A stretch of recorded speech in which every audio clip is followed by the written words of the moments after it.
Hi, welcome back to the channel, Michelle, and today I'm going to show you a gluten-free, dairy-free dessert that my kids and I really have been enjoying. If you're new here, I have a 5-year-old daughter with celiac disease, so we are a gluten-free family of 5. My 1.5-year-old and I also have a dairy sensitivity, so finding gluten-free, dairy-free desserts is always a treat. So this is one we've come across recently, we've all really enjoyed, so I'm going to show you how I make it, what the steps involved are, and it is a basic grasshopper pie, or like a mint Oreo pie. So I'll flip it around and show you the exact ingredients I'm using. I'll make sure to link the actual recipe I got down below too. Alright, these are the basic ingredients you will need. So I have some cocoa whip. This is dairy-free, gluten-free, kind of like the whipped cream. If you don't have this, you can also use a can of coconut milk. You stick it in your fridge overnight. You scrape off the top of the solid layer the next day. You add a teaspoon of vanilla and I think 1 to 3 tablespoons maple syrup honey, and it will make a coconut milk whipped topping, but for convenience I went with this one today. Again, the recipe calls for butter, so I do this dairy, soy-free, gluten-free butter. Our favorite chocolate chips are the Enjoy Life. They are very allergy friendly. Free of all those things. They're also certified gluten-free. I use both these milks, and I'll show you how I use them. They're both dairy-free, gluten-free. The star of the show, the gluten-free Oreos, double stuff. Peppermint extract. Again, make sure you're checking things like this if you have a gluten intolerance, because things like this can have gluten in them. Food coloring, cornstarch, sugar. That is it. That's all you're gonna need. Alright, so your first step is going to take your gluten-free Oreos and mash them up. You can use a food processor. I have a KitchenAid stand I'm going to use, or you can just put them in a Ziploc bag and crush them up, whatever works for you, whatever you have. So for this package, I used almost all of it. There is probably 5 left, and I use that for decorative topping. So feel free to shove them all in there if you want. But I'm going to crush those up real quick. It's 1.5 cups of gluten-free Oreos, or you could use any type of gluten-free cookie you have available. I know that Walmart also has a type, Aldi has a type, so it does not have to be gluten-free Oreos, but they are delicious and work really well for this recipe.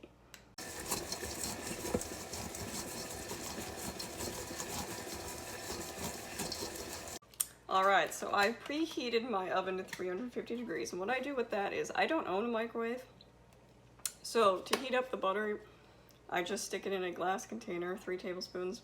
Stick it in there while the oven's preheating, and it will melt fine. You can also put it in a pan. You don't necessarily need a microwave. So I'm gonna put this in the oven to melt as the KitchenAid mixes up the Oreos. One thing I will do is I will take some of the butter and I will grease my pie pan.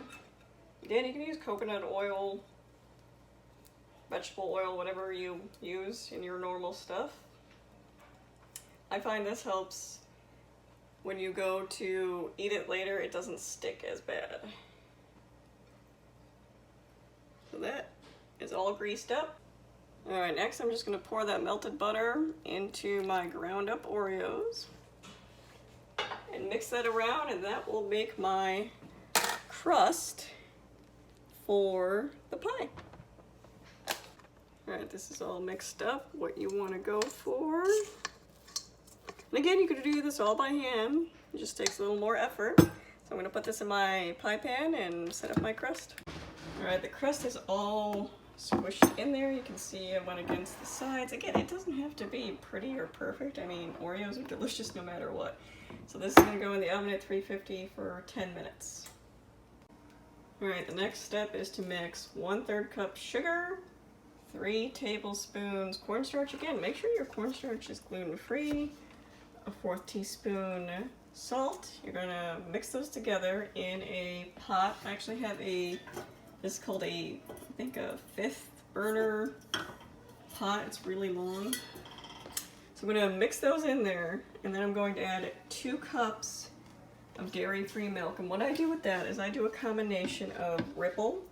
I do the unsweetened, and just plain or unsweetened vanilla almond milk. I'll do 1 cup of this and 1 cup of this. I combine it because I like the vanilla. I think that adds a good flavor to it. They do make a vanilla version of this. My store doesn't carry it though. But I think Ripple is an awesome option for sauces or anything you want to thicken up nicely. And it's got a fair amount of protein in it, which is pretty good. So I'll do a cup of that and a cup of that. Alright, everything is in my pan. It's been whisked. There's no lumps, so I turn my heat to medium. Ignore the gross oven top. It's on medium. I'm going to continue to stir it until it thickens. If it starts to boil and it's not thick yet, because dairy-free milk can sometimes take longer to thicken, you can turn the heat down, but you want it the consistency of pudding. So I'm going to continue to whisk this until I get the consistency of pudding. And this crust just came out of the oven, so it's nice and set. Looks good. Alright, we have reached pudding consistency. So I turned off the heat. Now I'm going to add a 1/4 teaspoon of peppermint extract and then some green food coloring. The green food coloring is not necessary, but I do like the green tint to it. Alright, so I removed it from the pan, and it does have an odd shape of green, but this is the consistency of it. And it's got that kind of weird green color because I use a natural food coloring, so it's not going to give you that vibrant that you would necessarily see with traditional food coloring. But despite its, you know, baby pea soup look, it is actually really good. And the mint is in there and all mixed up, so what I'm going to do is put some saran wrap over this and put it in the fridge to cool.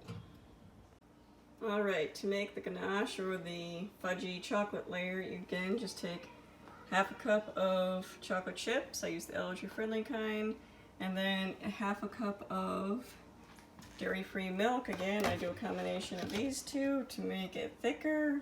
And the instructions say to just, you know, microwave it. I don't have a microwave, so I just do the double boiler method. There's water in the bottom of this, so I will pour my milk in first. I will warm that up, and then I will pour the chocolate chips in, turn off the heat, and I'll make that nice fudgy layer. Alright, so as you can see, my chocolate chips and milk are all melted, so what I'm going to do is take my cooled pie crust. I'm going to stick this in it, wrap it with some saran wrap, and then you can put it in the freezer if you need it to set up quickly, or just refrigerate it until the mint filling is set.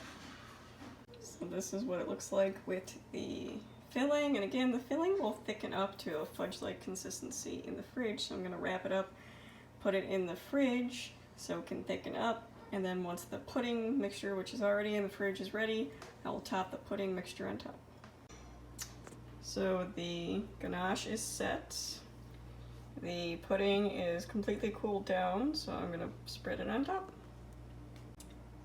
So it is all spread on there, and right before I serve it, I will top the whipped topping on it and sprinkle some Oreo crumbs on it, but we're actually not having this until tomorrow. It's what my 5-year-old requested for her birthday, so I will show you guys when I top it tomorrow and when I cut into it what it looks like. This is the next day, so I just topped it with the cocoa whip and sprinkled some leftover crust on top, and it is all ready to go. You can see this is all done. The bottom layer is an Oreo layer, the fudge layer, the mint layer, and then the top is whipped cream. As you can see here, we ate about 3/4 of it. It was delicious.